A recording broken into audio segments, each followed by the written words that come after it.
अस्सलाम वालेकुम वरहमतुल्लाहि वबरकातुहू। डियर स्टूडेंट, आज हम cholinergic and anti cholinergic drugs पढ़ेंगे। तो इंशाल्लाह इस चैप्टर के एंड में हम ये सारे के सारे ऑब्जेक्टिव्स कवर कर चुके होंगे।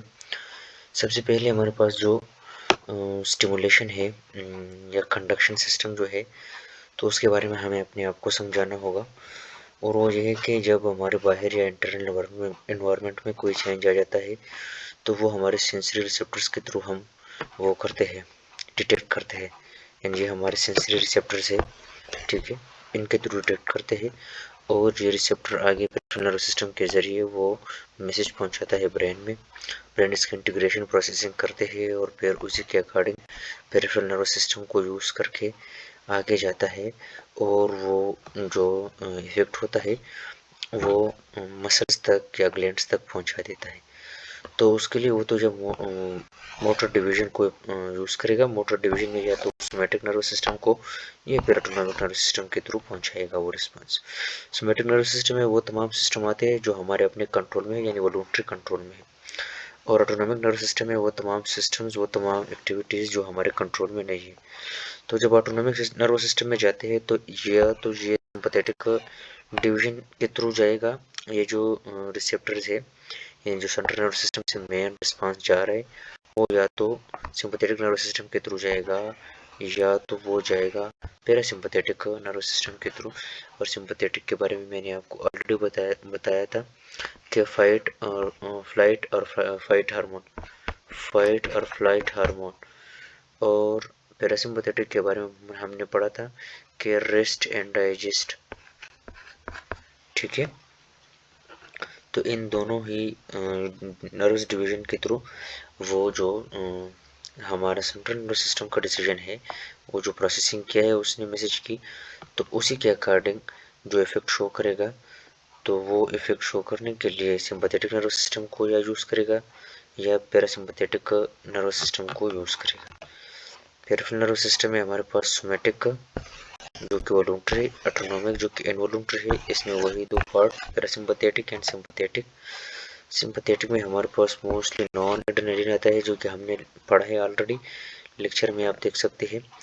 और पैरासिम्पैथेटिक में हमारे पास एसिटाइल कोलिन आते हैं। तो homeostasis is a dynamic balance between the autonomic branches. Autonomic branches यानी सिंपैथेटिक और पैरासिम्पैथेटिक में जो होम्योस्टेसिस है वो कुछ इस तरह है कि जो पैरासिम्पैथेटिक है इसमें रेस्ट एंड डाइजेस्ट पीक पर होता है, और जो सिंपैथेटिक है उसमें हमारे पास फाइट और फ्लाइट पीक पर होता है। मतलब ये कि जब हम किसी मुश्किल सूरत हाल में होते हैं, किसी ख़तरनाक सूरत हाल में होते हैं, तो सिंपैथेटिक नर्वस सिस्टम एक्टिवेट होता है। और जब हम नॉर्मल रेस्ट कंडीशन में होते हैं, आराम कर रहे होते हैं, नॉर्मल एक्टिविटीज़ परफॉर्म कर रहे होते हैं, तो फिर हमारा पैरासिम्पैथेटिक नर्वस सिस्टम वो डोमिनेट कर जाता है। ओवरव्यू देखते हैं कि drugs affecting the autonomic nervous system are divided into two groups. वो ड्रग्स हमने दो ग्रुप्स में डिवाइड किए। एक वो हमारे पास कोलिनर्जिक ड्रग्स होंगे, दूसरा एड्रेनर्जिक ड्रग्स। तो कोलिनर्जिक ड्रग में हमारे पास एसिटाइलकोलिन और एड्रेनर्जिक ड्रग में हमारे पास इफिनेफ्रिन या नॉर इफिनेफ्रिन, ये दोनों ड्रग्स आते हैं। कोलिनर्जिक सिस्टम कौन सा सिस्टम है? The cholinergic system is composed of nerve cell that use the neurotransmitter acetylcholine. वो नर्व सेल जो एसिटाइलकोलिन को एज ए न्यूरोट्रांसमीटर यूज करते हैं, तो उसको हम कोलिनर्जिक सिस्टम कहते हैं। Acetylcholine esterase is the enzyme that catalyse the breakdown of acetylcholine. तो ये जो एसिटाइलकोलिन हमारे पास है, इसकी ब्रेकडाउन हमारे पास एक एंजाइम करेगा, जिसको हम कहते हैं एसिटाइलकोलिन एस्टरेज एंजाइम, ठीक है। तो एसिटाइलकोलिन एस्टरेज एंजाइम के जरिए एसिटाइलकोलिन की ब्रेकडाउन होती है। Receptor is cholinergic if it use acetylcholine as its neurotransmitter. हर वो रिसेप्टर जो कि एसिटाइलकोलिन को एज न्यूरोट्रांसमीटर यूज करता है वो कोलिनर्जिक है। और neurons that synthesise and release ACh यानी एसिटाइलकोलिन और टर्म इज कोलिनर्जिक न्यूरॉन। वो न्यूरॉन जो एसिटाइलकोलिन को एज न्यूरोट्रांसमीटर सिक्रिएट कर देता है उसको कोलिनर्जिक न्यूरॉन कहते हैं। वो न्यूरॉन जो एसिटाइलकोलिन को सिक्रेट करता है कोलिनर्जिक न्यूरॉन, वो रिसेप्टर जो एसिटाइलकोलिन इसके साथ बाइंड करता है, तो वो cholinergic receptors. A synapse is cholinergic if it uses acetylcholine as its neurotransmitter। और साइनेप्स यानी साइनेप्स क्या होता है? साइनेप्स हमारे पास एक नर्व एंडिंग जो होती है हमारे पास, ये हमारे पास एक नर्व एंडिंग है, ये हमारे पास दूसरा नर्व एंडिंग है, ये आप इजीली देख सकते हैं। ठीक है, तो यहाँ से यहाँ तक हमारे पास नर्व इम्पल्स की ट्रांसमिशन जो होती है, तो इसको कहते हैं साइनेप्स। ठीक है, तो साइनेप्स में जब इस साइनेप्स में कोलिन एसिटाइल कोलिन को हम एज ए न्यूरोट्रांसमीटर ले लेते हैं और वो इधर आके हाइपरपोलराइजेशन डिपोलराइजेशन या अपनी एक्टिविटी जो है वो परफॉर्म कर देता है, तो उसी को हम कोलिनर्जिक कहेंगे। एसिटाइल कोलिन एसिडरेज एक एंजाइम है जो कि एसिटाइल कोलिन को डिग्रेड करता है एसिटिक एसिड और कोलिन में, और इसके दो टाइप से, एक ट्रू एसिटाइल कोलिन है, दूसरा सीडो एसिटाइल कोलिन है। जो कोलिनर्जिक रिसेप्टर है वो हमारे पास दो किस्म के हैं, या तो वो मस्करानिक होंगे या वो निकोटिनिक होंगे। जो मस्करानिक रिसेप्टर है वो मजीद फाइव टाइप के हैं, M1 से लेके M5 तक, और निकोटिनिक रिसेप्टर दो किस्म के हैं। एक निकोटिनिक न्यूरॉन जो कि नर्वस सिस्टम में होगा, दूसरा निकोटिनिक मसल जो कि न्यूरोमस्कुलर जंक्शन में होगा। M1 रिसेप्टर हमारे पास कहाँ पे प्रेजेंट होते हैं? ऑटोनोमिक गैंग्लिया में, गैस्ट्रिक ग्लैंड में और साथ साथ में सेंट्रल नर्वस सिस्टम में। जो M2 रिसेप्टर है हमारे पास वो हार्ट में मौजूद होते हैं, स्मूथ मसल्स में मौजूद होते हैं और नर्व्स में, और साथ साथ में हार्ट में दूसरे जो रिसेप्टर मौजूद होते हैं उसको हम बीटा 1 रिसेप्टर भी कहते हैं। तो बीटा 1 रिसेप्टर भी हार्ट में मौजूद होते हैं, M2 रिसेप्टर भी हार्ट में मौजूद होते हैं। M3 receptor represent in exocrine gland, जितने भी ग्लैंड है, स्मूथ मसल्स है और आई के जो मसल्स है, तो इन्हीं जगहों पे M3 रिसेप्टर पाया जाता है। M4 5 प्रेजेंट होते हैं सेंट्रल नर्वस सिस्टम में। जो न्यूरोमस्कुलर रिसेप्टर है वो हमारे पास न्यूरोमस्कुलर जंक्शन में होते हैं, NMJ जिसको हम कहते हैं, और जो न्यूरोनल होते हैं तो वो हमारे पास ऑटोनोमिक या एड्रेनल मेडुला और सेंट्रल नर्वस सिस्टम में मौजूद होते हैं। अच्छा, अब हम मस्कुलिन रिसेप्टर की जो लोकेशन है वो भी पढ़ेंगे, इसकी फार्माकोलॉजिकल एक्शन भी पढ़ेंगे। M1 जो होता है वो हमारे पास एक्साइटेटर है, ये नोट करना। M1, M3 और M5 ये तीनों हमारे पास एक्साइटेटर है। ठीक है, M2 और M4 ये हमारे पास इनहिबिटर है। तो M1 एक्साइटेटर है, सेंट्रल नर्वस सिस्टम और पेरिफेरल गैस्ट्रिक पैराइटल सेल में मौजूद होता है। ये तो एक CNS की एक्साइटेशन कर देता है। नंबर 2 गैस्ट्रिक एसिड की सिक्रेशन कर देता है। जो M2 है वो इनहिबिटर है और हार्ट में मौजूद होता है, जिसके मेन फंक्शन हार्ट में ये होता है कि वो ब्रेडिकार्डिया काज कर देता है, हार्ट की रेट को कम कर देता है। M3 रिसेप्टर वो एक्सोक्राइन ग्लैंड, स्मूथ मसल्स और साथ साथ में वेसल्स में मौजूद होते हैं, वेस्कुलर एंडोथेलियम में, और इसका मेन जो फंक्शन होता है कंट्रैक्शन होता है। वो तो या कंट्रैक्शन करेगा स्मूथ मसल की, या कंट्रैक्शन करेगा ग्लैंड की, और या वेजोडाइलेशन करेगा। ठीक है, M4 और M5 छह सेंट्रल नर्वस सिस्टम में मौजूद है, जिसका काम मेमोरी, एरोजल और अटेंशन होता है, साथ साथ में एनाल्जेसिया में। अच्छा, न्यूरोनल कौन कौन से है, कार्डिक कौन कौन से है, ग्लैंडुलर कौन कौन से है, तो अब ये हम बारी बारी पढ़ेंगे उनके लोकेशन और फंक्शन के बेस पे। तो हमारे पास न्यूरोनल में कौन कौन से आते हैं? ये गैंग्लिया न्यूरोनल M1 हमारे पास न्यूरोनल है, वो गैंग्लिया गैस्ट्रिक सेल में मौजूद होते हैं, जहाँ पे ये इम्पल्स ट्रांसमिशन करते हैं और इस सेल की सिक्रेशन कर देते हैं। ठीक है, जो M2 है, M2 हमारे पास कार्डिक है, कार्डिक में एस ए नोट की इम्पल्स जनरेशन को कम कर देता है, डिक्रीज कर देता है। ए बी नोट की इम्पल्स जनरेशन कम कर देता है। आर्टियम वेंट्रिकुलर डिक्रीज कंट्रेक्टिलिटी, इसकी कंट्रेक्टिलिटी को डिक्रीज कर देता है। यानी इसका मतलब यह है कि ये हमारे पास नेगेटिव नेगेटिव आइनोट्रोपिक भी है, नेगेटिव आइनोट्रोपिक और नेगेटिव क्रोनोट्रोपिक भी। ठीक है, M3 हमारे पास ग्लैंडुलर है, जितनी भी ग्लैंड्स है तो उसमें ये M3 रिसेप्टर पाए जाते हैं, एक्सोक्राइन ग्लैंड, सेल्यूलर ग्लैंड, ये सारी चीजें। तो इन तमाम ग्लैंड्स में ये क्या करता है, कंट्रैक्शन काज कर देता है, जिसकी वजह से उनकी सिक्रेशन बढ़ जाती है। साथ साथ में विसरल स्मूथ मसल में मौजूद होता है और वहाँ पे भी ये कंट्रैक्शन काज कर देते हैं, जिसको हम ब्रोंकियो कंट्रैक्शन कहते हैं, या यूरिनरी ब्लैडर में कंट्रैक्शन काज कर देता है, जिसकी वजह से यूरिनरी रिटेंशन काज होता है। ठीक है, जो न्यूरोमस्कुलर टाइप है ये हमारे पास स्केलेटल न्यूरोमस्कुलर जंक्शन में मौजूद है, वहाँ पे ये कंट्रैक्शन करता है, और जो न्यूरोनल टाइप होता है तो वो ऑटोनोमिक गैंग्लिया में होते हैं, वहाँ पे ये इम्पल्स ट्रांसमिशन कर देता है। आप लोग ये डायग्राम जरा देख ले। तो इस डायग्राम में अब हम ये डिस्कस करेंगे कि जो हमारे पास एसिटाइल कोलिन है उसकी सिंथेसिस किस तरह होती है। तो एसिटाइल कोलिन की सिंथेसिस ये कोलिन से होती है और एसिटाइल कोएंजाइम ए की कम्बिनेशन से। तो एसिटाइल कोएंजाइम ए और कोलिन की जो कम्बिनेशन एसिटाइल ट्रांसफेरेज एंजाइम की मौजूदगी में हो जाती है तो वो एसिटाइल कोलिन बनाते हैं और साथ साथ में कोएंजाइम ही बनाते हैं। ठीक है, एसिटाइल कोलिन फिर आगे जाके क्या करेगा, उसकी स्टोरेज होगी बिल्कुल सेम जिस तरह हमने नॉरएपिनेफ्रिन और एपिनेफ्रिन में पढ़ा था। तो उधर डोपामिन आके सेव होता है, इधर वेजिकल में फिर कन्वर्ट होता है नॉरएपिनेफ्रिन में, लेकिन यहाँ एसिटाइलकोलिन डायरेक्ट जाके अपने वेसल्स में सेव होगा, स्टोरेज इसकी होगी उधर। फिर वो स्टोरेज किसी वो वेजिकल जो होते हैं, तो इन वेजिकल्स की क्या होती है, रिसेप्टर्स जब आ जाते हैं, स्टिमुलस आ जाती है, तो वो आके इधर क्या हो जाते हैं, बेंड हो जाते हैं और इसको सिक्रेट करते हैं एसिटाइलकोलिन को। एसिटाइलकोलिन बाहर सिक्रेट होके क्या कर देता है, वो अपना रोल परफॉर्म कर देता है। ठीक है, जाके स्पेशल रिसेप्टर के साथ बाइंड हो जाते हैं। तो ये हमारे पास एक पूरा मैकेनिज्म है एसिटाइल कोलिन की, कि किस तरह बनता है, किस तरह नहीं बनता और अपना फंक्शन किस तरह परफॉर्म कर देता है। अब अगर हम चाहें तो इसी प्रोसेस को हम मुख्तलिफ पॉइंट पर रोक सकते हैं।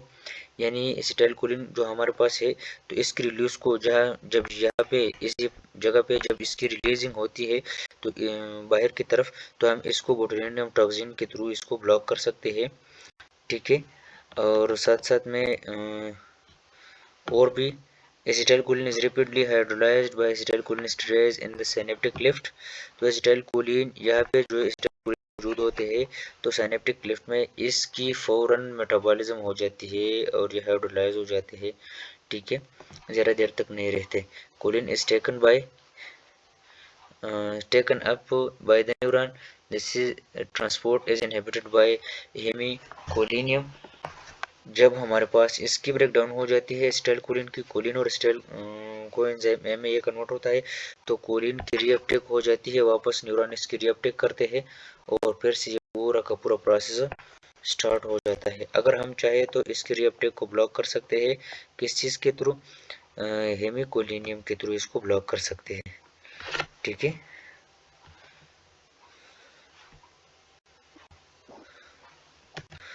अच्छा, acetylcholine has both muscarinic and nicotinic effect. Acetylcholine के दोनों इफेक्ट है, मस्कराइनिक भी है और निकोटिनिक भी है। अब इसका एसिटाइलकोलिन का हार्ट पे क्या इफेक्ट है, तो acetylcholine uses causes decrease in heart rate. ये हार्ट रेट को क्या करेगा, डिक्रीज करेगा, कम करेगा, साथ साथ में कार्डियक आउटपुट को भी कम करेगा। यानी मैंने आपको ऑलरेडी बता दिया कि ये नेगेटिव क्रोनोट्रॉपिक है और नेगेटिव आइनोट्रॉपिक है, और ये जाके एक्ट करेगा M2 रिसेप्टर पे, और M2 रिसेप्टर कहाँ पे मौजूद होते हैं, हार्ट में। ब्लड वेसल में इसका क्या काम होता है, नंबर 2, ब्लड वेसल में इसका काम ये होता है कि ये वेजोडाइलेशन काज कर देता है, और वेजोडाइलेशन की वजह से हमारे पास बीपी क्या हो जाती है, कम पड़ जाती है। एसिटाइलकोलिन एक्टिवेट्स M3 रिसेप्टर, ये M3 रिसेप्टर को एक्टिवेट करता है, जो कि एंडोथेलियल सेल में मौजूद होती है, स्मूथ मसल की जो लाइनिंग है ब्लड वेसल की, और वहाँ पे ये क्या हो जाता है, वेजोडाइलेशन हमारे पास हो जाती है इसकी वजह से। जीआई ट्रैक्ट में इसका क्या काम है, एसिटाइलकोलिन हमारे पास सिलेवरी सिक्रेशन और जितने भी दूसरे ग्लैंड है जीआईटी में, तो उन तमाम की सिक्रेशन को क्या कर देता है, इंक्रीज कर देता है। साथ साथ में गैस्ट्रिक जो हमारा इंटेस्टिनल ट्रैक है, इसकी मोटिलिटी को भी इंक्रीज कर देता है। ये हमारे पास साइनेप्टिक नर्व है। ठीक है, साइनेप्टिक नर्व और साइनेप्टिक नहीं, सिंपैथेटिक नर्व और पैरासिम्पैथेटिक नर्व।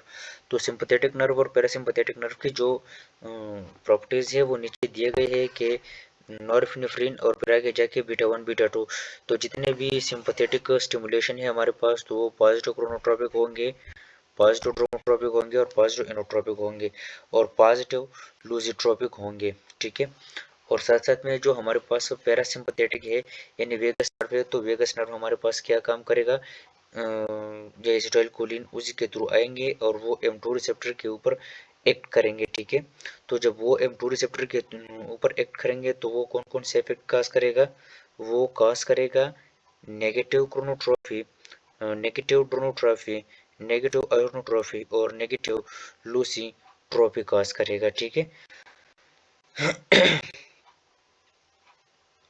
ये लूसीट्रॉपी एक नया टर्म है, हमने ये तीनों टर्म पहले पढ़े थे, क्रोनोट्रॉपी, ड्रोनोट्रॉपी और एनोट्रॉपी, लेकिन ये लूसीट्रॉपी जो है नया टर्म है।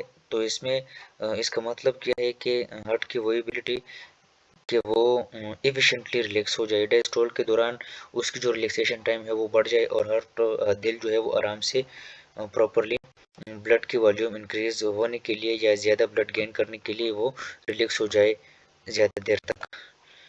Action of acetylcholine respiratory system पे क्या एक्शन है कि एसिटाइलकोलिन हमारे पास क्या है, ब्रोंक्यूलर सिक्रेशन को भी इंक्रीज कर देता है और ब्रोंकियो कंस्ट्रिक्शन भी काज कर देता है क्योंकि M3 वहाँ पे मौजूद होता है।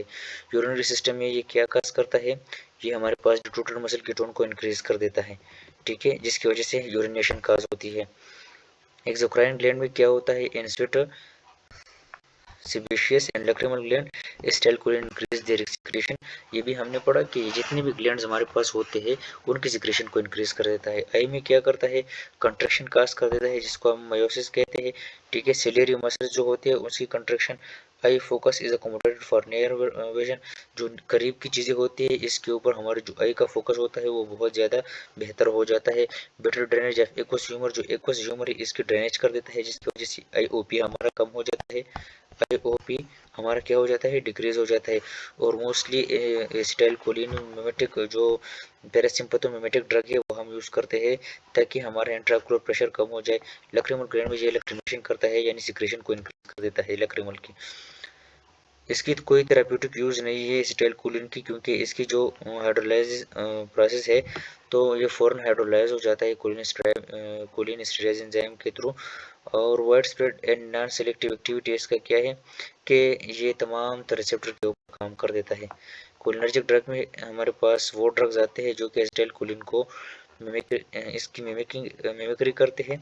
जिस तरह फंक्शन एसिटाइलकोलिन परफॉर्म करता है वो भी इसी तरह अपना फंक्शन परफॉर्म कर देते हैं। उसी की भी हमारे पास क्लासिफिकेशन है कोलिनर्जिक ड्रग्स की, या तो वो डायरेक्ट एक्टिंग होंगे या इनडायरेक्ट एक्टिंग होंगे। अगर वो इनडायरेक्ट एक्टिंग है तो वो रिवर्सिबल है या इरिवर्सिबल है, इस तरह की क्लासिफिकेशन है। तो डायरेक्ट एक्टिंग में हमारे पास एसिटाइलकोलिन आते हैं, पाइलोकार्पिन और कार्बाकोल, बिथेनिकोल, ये चारों ड्रग्स आते हैं। जबकि इनडायरेक्ट एक्टिंग में हमारे पास और इरिवर्सिबल एसिटाइलकोलिन एस्टरेज में हमारे पास इकोथायोफेट आते हैं। इनडायरेक्ट एक्टिंग में हमारे पास नियोस्टिगमिन, फिजियोस्टिगमिन, पायरिडोस्टिगमिन और गैलेंटामिन, ये चारों ड्रग्स आते हैं। A parasympathomimetic drug is a cholinergic drug or a cholinergic substance that stimulate the sympathetic nervous system। Parasympathomimetic drug या कोलिनोमिमेटिक ड्रग वो ड्रग जो कि हमारे पास पैरासिम्पथेटिक नर्वस सिस्टम को एक्टिवेट करता है या कोलिन एसिटाइलकोलिन की सिक्रेशन को इंक्रीज कर देता है। अच्छा, हम पढ़ते हैं डायरेक्ट एक्टिंग कोलिनोमिमेटिक्स में हमारे पास आते हैं मीथाकोलिन, विथेनिकोल, पाइलोकार्पिन और कार्बोकोल, ठीक है। और ये हमारे पास मस्कुलिन रिसेप्टर के ऊपर काम करता है। ऑप्थेल्मिक यूज में हम ये किस चीज़ के लिए यूज़ करते हैं, तो ग्लूकोमा के लिए यूज़ करते हैं। To counteract the effect of mydriasis, यानी जो मैड्रेटिक्स हुआ है हमारे पास प्यूपल की जो डायलेशन हुई है तो उसके खिलाफ हम यूज़ करते हैं ताकि वो प्यूपल की डायलेशन को कम किया जा सके। To break adhesion between the iris and the lens and lens और आइरिस एंड कॉर्निया, जो एडहेशन होती है आइरिस और लेंस की जो एक दूसरे के साथ ये चपके होते हैं, तो इनकी ट्रीटमेंट के लिए हम क्या यूज़ करते हैं, ये यूज़ करते हैं डायरेक्ट एक्टिंग कोलिनोमिमेटिक्स। इसकी थेराप्यूटिक यूज़ क्या है, जो कार्बोकोल है या बिथेनिकोल है इन दोनों की जो रेजिस्टेंस है मेटाबॉलिज्म की टुवर्ड मेटाबॉलिज्म तो वो बहुत ज़्यादा है और ये एसिटाइलकोलिन एस्टरेज एंजाइम के थ्रू इनकी मेटाबॉलिज्म नहीं होती है, तो इसकी वजह से इसकी जो ड्यूरेशन ऑफ एक्शन है तो वो बहुत ज़्यादा होती है। Carbachol it has both muscarinic and nicotinic action used in glaucoma. Carbachol की दोनों इफेक्ट है, ये मस्करानिक रिसेप्टर पे भी काम कर देता है, निकोटिनिक रिसेप्टर पे भी काम कर देता है। और हम मोस्टली यूज़ करते हैं ग्लूकोमा में। और बिथेनिकोल जो होता है इसका सिर्फ मस्कुरानिक एक्टिविटी है और हम ये पोस्ट ऑपरेटिव यूरिनरी रिटेंशन में यूज़ करते हैं। और पैरालिटिक इलिस में यानी वो ये एक कंडीशन है जिसमें हमारा जो GIT है वो थोड़े से टाइम के लिए इसकी जो कंट्रैक्शन रिलैक्सेशन मूवमेंट है वो ब्लॉक हो जाती है, स्टॉप हो जाती है फॉर द टाइम बीइंग, तो इसको हम कहते हैं पैरालिटिक इलियस।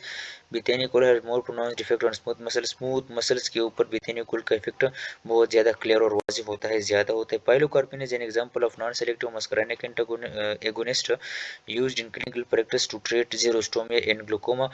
जो पाइलोकार्पिन है ये हम जीरोस्टोमिया और ग्लूकोमा के लिए यूज़ करते हैं। इसके दो फंक्शन है पाइलोकार्पिन के, एक तो ये सिक्रेशंस को इंक्रीज कर देती है, तो जब सिक्रेशन इंक्रीज हो जाते हैं तो हमारे पास सल्वेशन होती है। और जो जीरोस्टोमिया है इसका मतलब ड्राई माउथ है, तो ड्राई माउथ हमारे पास वो ट्रीट हो जाती है।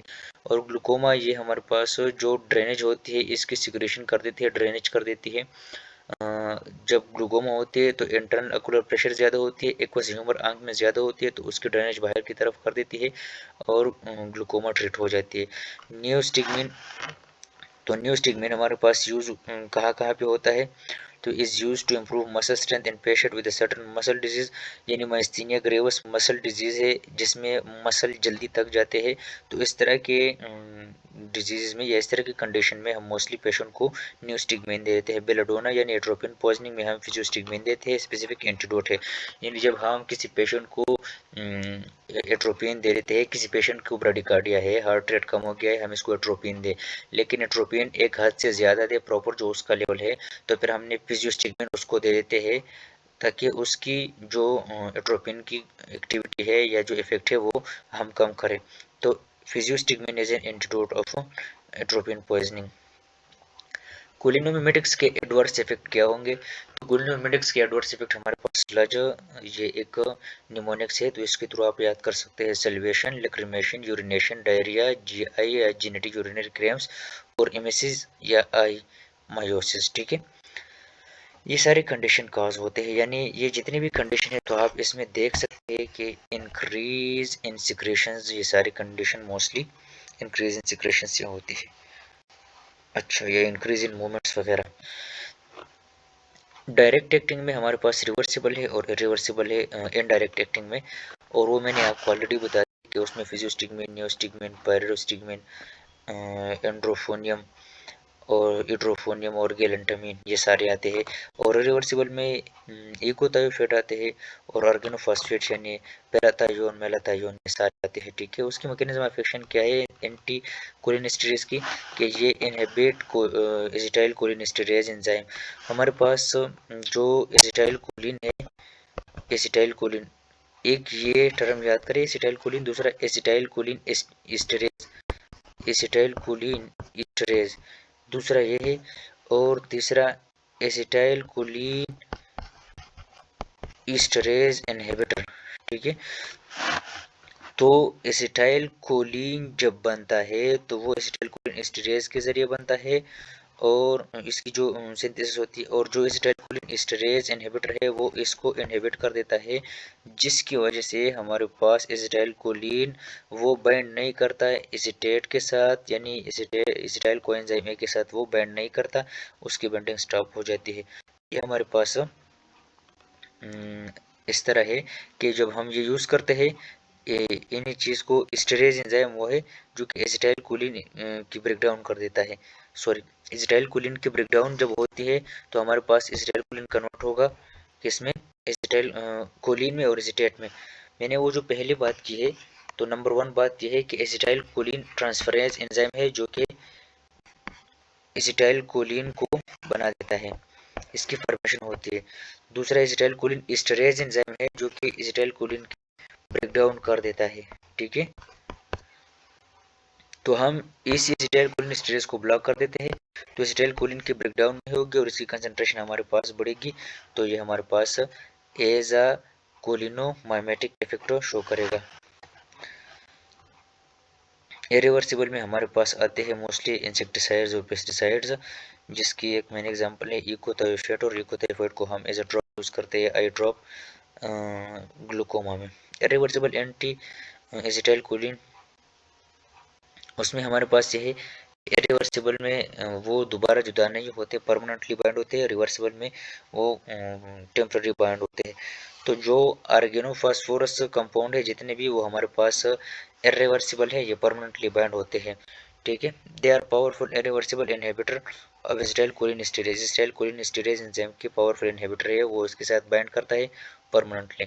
कोवेलेंट बॉन्ड होती है जो कि स्ट्रांग बॉन्ड होती है, बाइंडिंग हमारे पास स्टेबल होती है, irreversible.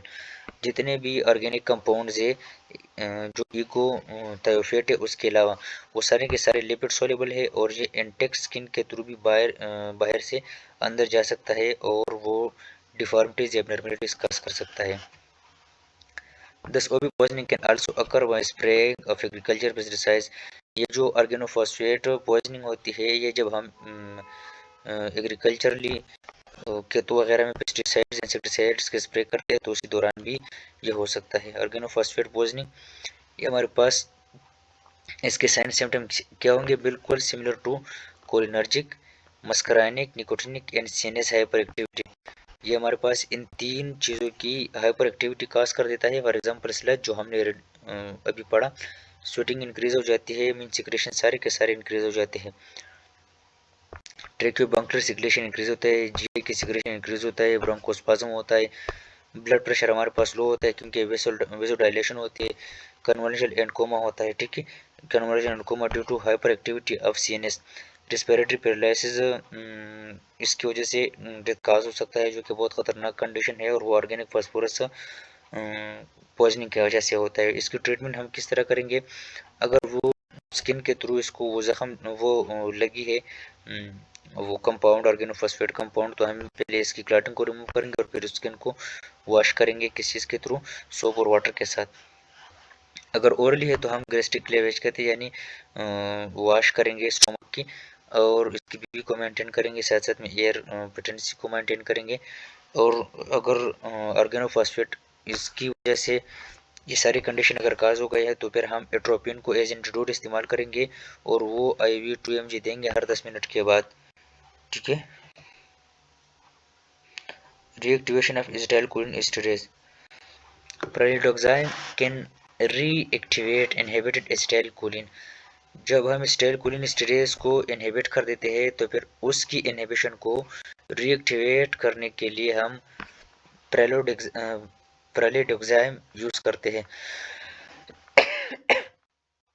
However, it is unable to penetrate into the CNS and therefore it is not useful in treating the CNS effect of organophosphate।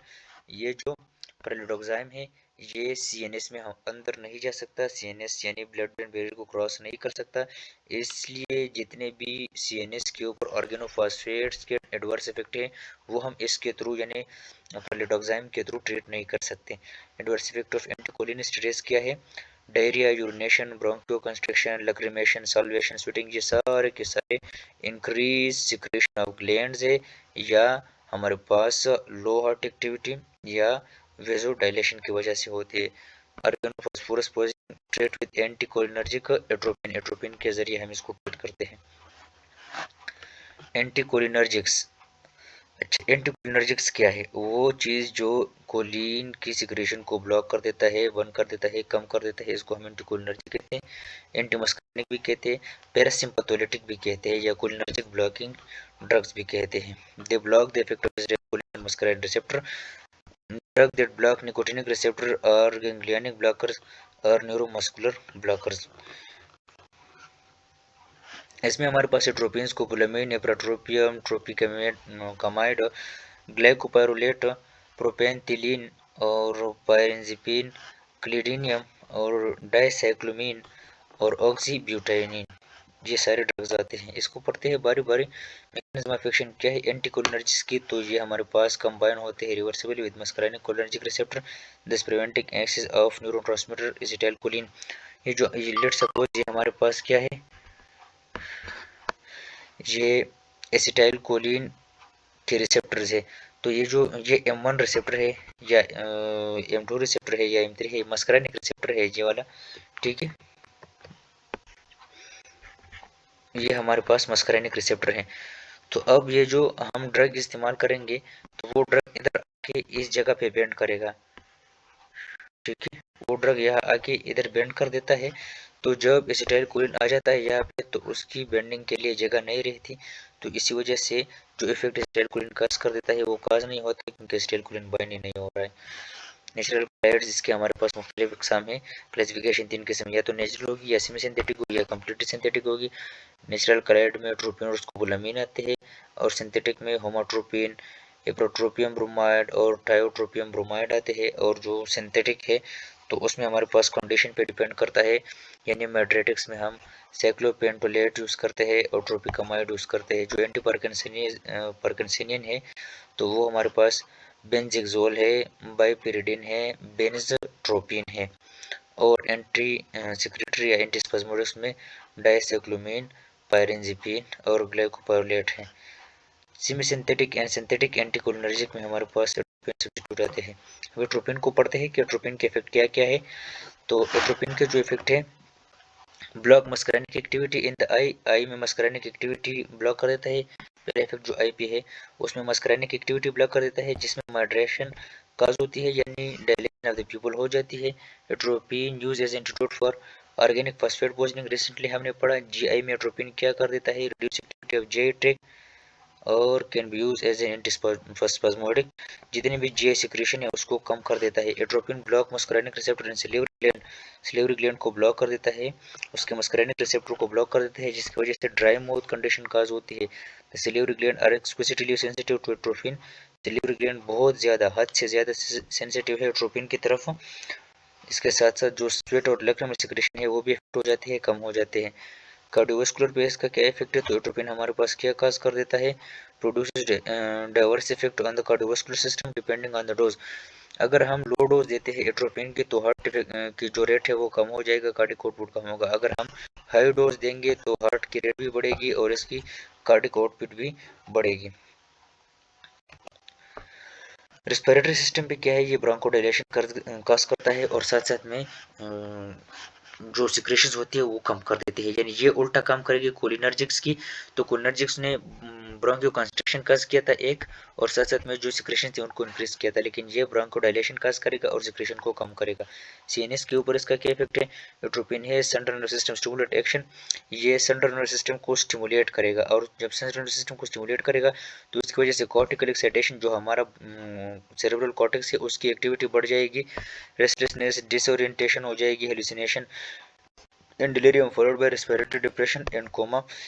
It suppress tremor and rigidity of Parkinsonism। ये हम जब parkinsonism में rigidity या tremors होते हैं तो उसको भी हम एट्रोपिन के थ्रू सप्रेस करते हैं। स्मूथ मसल के ऊपर इसकी क्या इफेक्ट है, all visceral smooth muscle that receive parasympathetic motor innervation are relaxed by atropine. हमने कहा था कि ये स्मूथ मसल की कंट्रैक्शन काज कर देता है, लेकिन एट्रोपिन हमारे पास इसको ब्लॉक कर देता है M3 को, और ये स्मूथ मसल की रिलैक्सेशन काज कर देता है। ग्लैंड्स में, इस ग्लैंड्स के ऊपर इसका क्या इफेक्ट है, तो जितने भी ग्लैंड्स है उसकी कंट्रैक्शन हुई थी कोलिनर्जिक्स की वजह से, और वो बहुत ज़्यादा सिक्रेशन सिक्रीट कर रही थी, लेकिन अब ये क्या करेगा, एट्रोपिन उसको नॉर्मलाइज करेगा, रिलैक्स करेगा, और सिक्रेशन जितने भी होंगे वो कम हो जाएंगे, क्योंकि M3 ब्लॉकेड हो जाती है इसमें, यानी M3 जो मस्करानिक 3 रिसेप्टर्स है उसको ब्लॉक कर देता है। बॉडी टेम्परेचर को इंक्रीज कर देता है दो वजूहात पे, दो तरीकों से। एक, ये तो स्वेटिंग को ब्लॉक कर देता है, और नंबर टू, जो हमारा हाइपोथैलेमस टेम्परेचर रेगुलेटिंग सेंटर है हाइपोथैलेमस में, तो उसमें टेम्परेचर के रेंज को इंक्रीज कर देता है। यानी नॉर्मली उसमें हमारा जो टेम्परेचर का रेंज है वो जो फिक्स है 37 डिग्री सेंटीग्रेड फिक्स हो गया है, 98.6 डिग्री फ़ारेनहाइट, तो ये जाके उसको चेंज कर देता है, इंक्रीज कर देता है और 38 कर देता है। तो फिर हमारी पूरी बॉडी जो है वो फंक्शन करेगी कि पूरी बॉडी की टेम्परेचर 38 डिग्री रहे। चिंटू यूरिनरी ट्रैक पे क्या है, यूरिनरी ब्लेड इसको रिलैक्स करेगा, यूरेटर को रिलैक्स करेगा, तो इसकी वजह से यूरिनरी रिटेंशन होती है, प्रॉपर यूरिनेशन हम नहीं कर सकते, कंप्लीटली वो खारिज नहीं कर सकते। Decrease sweat, salivary and tracheobronchial and lacrimal secretion, सारे सिक्रेशन को कम कर देता है। ये हम प्री एनेस्थेटिक मेडिकेशन यूज़ करते हैं ताकि सिक्रेशन को कम कर, ऑर्गेनोफॉस्फेट पॉइजनिंग में भी यूज़ करते हैं। एंटीकोलिनर्जिक की थेरेप्यूटिक यूज क्या क्या है, तो प्री एनेस्थेटिक मेडिकेशन है जो कि एक्सेसिव सल्वेशन यानी सैलूरिया और रेस्पिरेटरी जितनी भी सिक्रेशन है उसको कम कर देता है। इसके लिए हम ग्लाइकोपाइरोलेट यूज करना है और स्कोपोलामिन। पेप्टिक अल्सर में ये गैस्ट्रिक सिक्रेशन को कम कर देता है, provide sympathetic relief in peptic ulcer, और पेप्टिक अल्सर में ये सिंपैथेटिक रिलीफ दे देता है, आराम सुकून दे देता है। लेकिन आजकल वो हम H2 ब्लॉकर से ये काम लेते हैं। Antispasmodics, intestinal and renal colic, abdominal cramps, to relieve urinary frequency, emergency और इनवॉलंटरी यूरिनेशन, इन चीज़ों को कंट्रोल करने के लिए हम ये करते हैं, एट्रोपिन को यूज़ करते हैं। ये रिलैक्सेशन काज कर देता है, ठीक है। और ब्रोंकियल अस्थमा में ये एप्रोट्रोपियम हम यूज़ करते हैं ब्रोंकियल अस्थमा में, जो कि ब्रोंको डायलेशन काज कर देता है। एज ए मीडिएटिक या साइकोप्लेजिक, एज अ कार्डियो वेगोलिटिक, यानी कार्डिक जो एक्टिविटी है उसको इंक्रीज कर देता है। ऑर्गेनोफॉस्फेट पॉइजनिंग में यूज़ होते हैं, मशरूम पॉइजनिंग में यूज़ होते हैं, ठीक है। एंटीडोट फॉर कोलिनर्जिक, तो जब एट्रोपिन की हम वो करते हैं इंक्रीज, यानी हद से ज़्यादा दे देते हैं, तो एक एट्रोपिन की अपनी इफेक्ट होगी। और जब कोई और चीज़ यानी ऑर्गेनोफॉस्फेट हद से ज़्यादा हो जाते हैं तो उसके लिए हम एंटीडोट ये एट्रोपिन यूज़ करते हैं। लेकिन एट्रोपिन जब हद से बढ़ जाता है तो उसके लिए हम एंटीडोट वो फिजियोस्टिगमिन यूज़ करेंगे।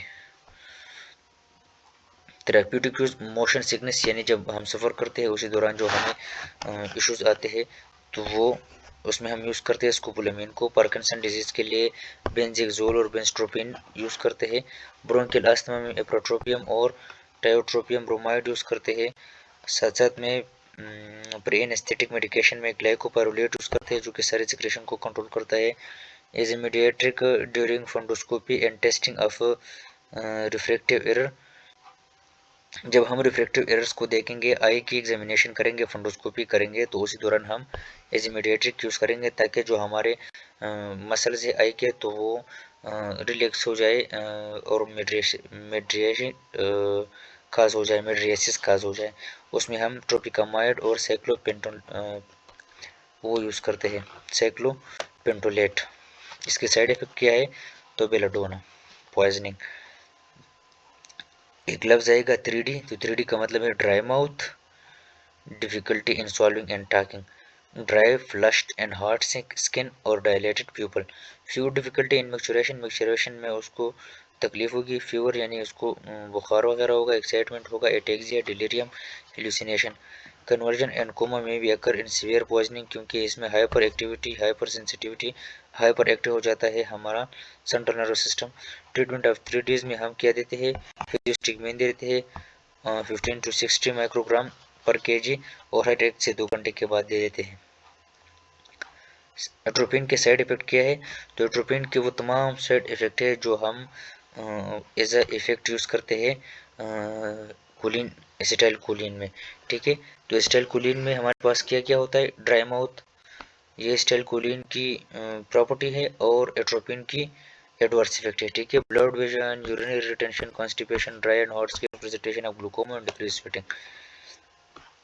अच्छा, ये जितना हमने पढ़ा है तो अब इसको जल्दी जल्दी रिवाइज करते हैं। मस्करानिक रिसेप्टर हमारे पास 5 है, M2, M3, M4, M5, M1, M3 और M5 एक्साइटेटरी है। M2, M4 हमारे पास इनहिबिटरी है। M1 हमारे पास न्यूरोनल है जो कि CNS और गैस्ट्रिक पेराइटल सेल में होता है। M2 हार्ट में होता है। M3 ग्लैंड में, स्मूथ मसल में, वेसल्स में होता है। M4 और 5 ये हमारे पास वो नर्वस सिस्टम में होता है, सेंट्रल नर्वस सिस्टम में, ठीक है। जो दूसरी डिवीजन है निकोटिनिक और निकोटिनिक मस्कुलर और निकोटिनिक न्यूरोनल, तो nicotinic muscular NMJ nicotinic muscular junction में मौजूद होता है, और न्यूरोनल जो हमारे पास होते हैं वो ऑटोनॉमिक गैंग्लिया, मेडुला और सेंट्रल नर्वस सिस्टम में होता है। अब एसिटाइलकोलिन के बाद हमने पढ़ा था, तो एसिटाइलकोलिन हमारे पास हार्ट रेट को कम कर देता है, कार्डिक आउटपुट कम कर देता है, वेसल के ऊपर इसका जो इफेक्ट है, वेसल डायलेशन करता है, बीपी कम हो जाता है। जीआई के ऊपर जो इफेक्ट है, तो ग्लैंडुलर सिक्रेशन इंक्रीज कर देता है। रिस्पिरेटरी के ऊपर जो ब्रोंकियो सिक्रेशन है उसको इंक्रीज कर देता है, जो ब्रोंकियो कंस्ट्रक्शन काज कर देता है। यूरिनरी के ऊपर क्या करता है, यूरिनेशन इंक्रीज कर देता है मसल कंट्रैक्शन की वजह से। इसके बाद हमने डायरेक्ट एक्टिंग कोलिनर्जिक ड्रग्स पढ़े, तो उसमें कार्बोकोल आते हैं जो कि मस्कराइनिक और निकोटिनिक इफेक्ट शो करता है, ग्लूकोमा में यूज़ करते हैं आप। बीथेनिकोल आते हैं जो कि मस्कराइन इफेक्ट शो करता है, और हम यूरिनरी रिटेंशन और पैरालिटिक एलिस में यूज़ करते हैं। पाइलोकार्पिन आते हैं जीरोस्टोमिया ग्लूकोमा के लिए यूज़ करते हैं। न्यूस्टिग्मिन आते हैं माइस्थीनिया ग्रेविस में यूज़ करते हैं। फिजियोस्टिग्मिन आते हैं ग्लूकोमा टॉक्सिसिटी में यूज़ करते हैं, ठीक है। और साथ साथ में फिजियोस्टिग्मिन एट्रोपिन टॉक्सिसिटी में भी यूज़ करते हैं। और इनडायरेक्ट एक्टिंग में हमारे पास जो रिवर्सिबल थी वो न्यूस्टिग्मिन थी, ये एसिटाइलकोलिन की एक्शन को इंक्रीज कर देता है और एसिटाइलकोलिन स्टीरेज एंजाइम को इनहिबिट कर देता है। साथ साथ में जो इरिवर्सिबल है उसमें ऑर्गेनोफॉस्फेट आते हैं जो कि कोवेलेंट बॉन्डिंग होती है उनके और हाई लिपिड सॉल्युबल होते हैं, और उसकी जो पॉइजनिंग साइन होती है वो स्लज के थ्रू हम देखते हैं, सल्वेशन, लक्रिमेशन, यूरिनरी वगैरह यूरिनेशन, साथ साथ में डायरिया और जीआई या जेनिटल यूरिनरी ट्रैक में एबनॉर्मलिटीज, और साथ साथ में आई इमेसिस या आई में जो इशू है मायोसिस वो, और इसकी जो इफेक्ट है वो बिल्कुल कोलिनर्जिक की तरह होते हैं और ये इंक्रीज करती है कोलिनर्जिक एक्टिविटी को। साथ साथ में हमने पढ़ा एंटीकोलिनर्जिक यानी ब्लॉकर्स। ब्लॉकर्स में हमारे पास नेचुरल है एट्रोपिन और स्कोपोलामिन, सेमी सिंथेटिक है होमोट्रोपिन, और सिंथेटिक में हमारे पास कंडीशन पे डिपेंड करता है कि साइक्लोपेंटोलेट हम यूज़ करते हैं मेट्रिसेस में, बेंजपेरिडीन और बेंजट्रोपिन हम यूज़ करते हैं एज एंटीपार्किंसिनियन, और डायसाइक्लोमीन और ग्लाइकोपाइरोलेट भी हम यूज़ करते हैं इसमें, ठीक है। एट्रोपिन हमारे पास क्या है, एट्रोपिन हमारे पास एज अ ब्लॉकर है, और ये हम इसकी जो इफेक्ट है वो क्या है, आई में माइट्रेसिस खास कर देता है, जीआई की एक्टिविटी कम करता है, सिक्रेशन को डिक्रीज करता है, हार्ट रेट को हमारे पास क्या करता है, इंक्रीज कर देता है अगर ज़्यादा अमाउंट में हम दे, और अगर कम अमाउंट में दे तो हार्ट लेवल को, हार्ट रेट को कम कर देता है। रिस्पिरेटरी सिस्टम में हम ये ब्रोंकोडायलेशन काज कर देता है, सीएनएस को हम जब स्टिमुलेट करते हैं तो एट्रोपिन यूज़ करते हैं तो एज स्टिमुलेंट काम करता है, सेंट्रल नर्वस सिस्टम पे स्मूथ मसल पे रिलैक्सेशन का काम करता है, उसको रिलैक्स कर देता है। टेम्परेचर हमारे पास एक तो स्वेट ग्लैंड को बंद करने से इंक्रीज कर देता है, और दूसरा वो हमारे पास क्या कर देता है, हाइपोथैलेमस में जो हमारा रेगुलेटिंग सेंटर है उसको भी इंक्रीज कर देता है। और एक और मेन पॉइंट जो हमने पढ़ी 3D का, तो 3D का मतलब डायलेटेड प्यूपल, ड्राई माउथ और ड्राई स्किन है, ठीक है। Thank you very much.